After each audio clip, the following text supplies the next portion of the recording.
Hey there, welcome to my channel. In this video, we're going to look at the American Revolutionary War. Okay, before we dive in, I should probably explain that when I say fought against Britain, I don't mean like one little battle. The 13 colonies were at war with Great Britain for independence. And during this time period, they were known as the United States of America or the United States. But when we talk about the history of this time period, we usually call them the Americans or patriots. And to be honest, if you know your history, you probably already knew that part. This is not Mrs. Potato Head here to tell you anything you already know. So let's jump right into our first topic. The American Revolution was a war between the United States and Great Britain from 1775 to 1783. It all started back in 1763 after the French and Indian War. So if you need a review on that conflict, check out the video right up there. But to sum things up, prior to 1763, the North American colonies were mostly a wide-open buffet of opportunity for the claiming. The French, the British, and the Spanish were sending their explorers into the region to see what they could grab. And when it comes to grabbing things, the British were pretty grabby.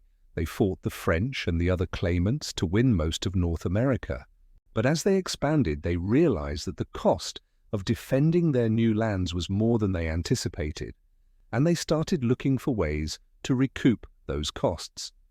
The first way they chose to do so was through taxation, but the colonists objected, and you can learn all about that through another video that I did on that specific topic.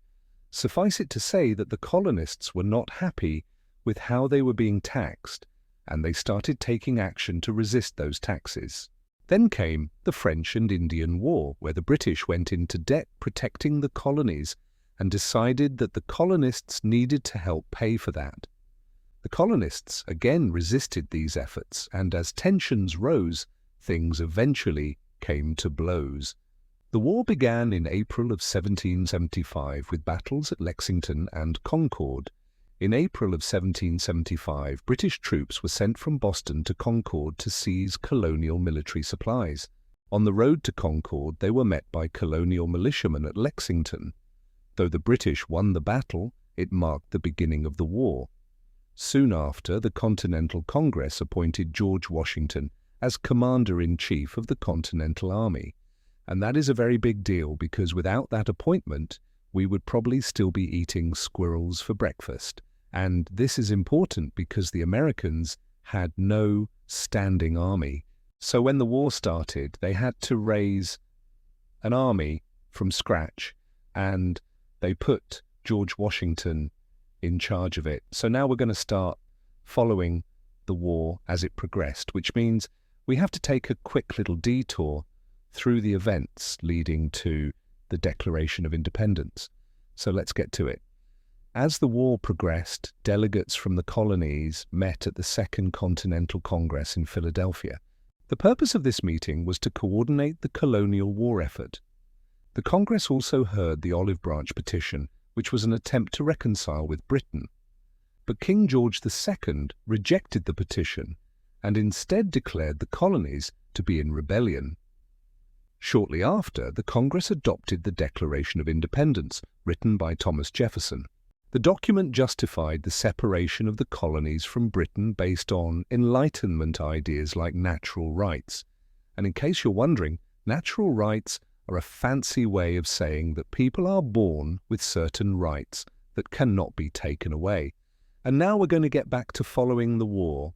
After the Declaration of Independence, the Americans continued to fight against the British, and though they suffered early defeats, they eventually began to gain support from France.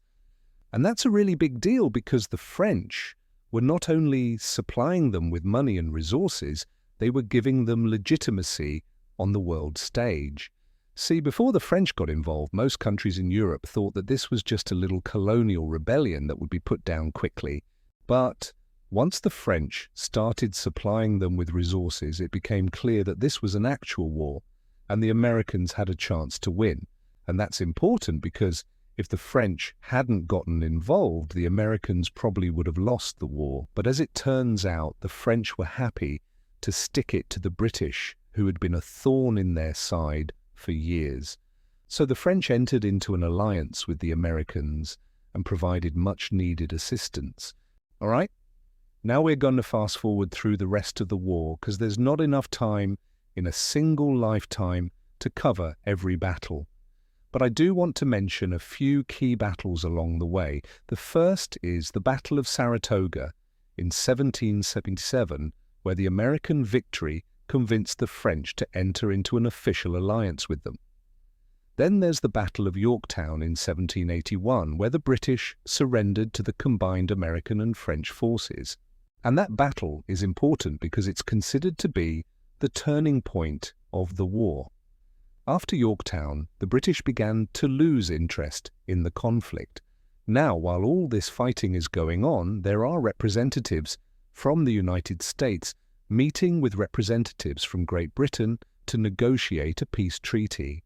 The Treaty of Paris was finally signed in 1783, and it officially ended the war and recognized the United States as a free and independent nation.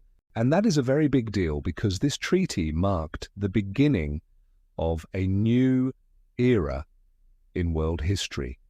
For the first time in a long time, there was a new power on the world stage, and it wasn't a monarchy.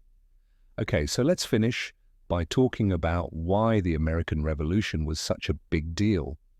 First of all, the war resulted in the creation of the United States as a free and independent nation. This was a radical idea because most countries in the world were still monarchies, so the idea of a republican-style government where the power is in the hands of the people was very new. The American Revolution also inspired other nations to seek independence from colonial powers. For example, the French Revolution was partly inspired by the American Revolution. Then there's the fact that the United States became a major world power as a result of the war.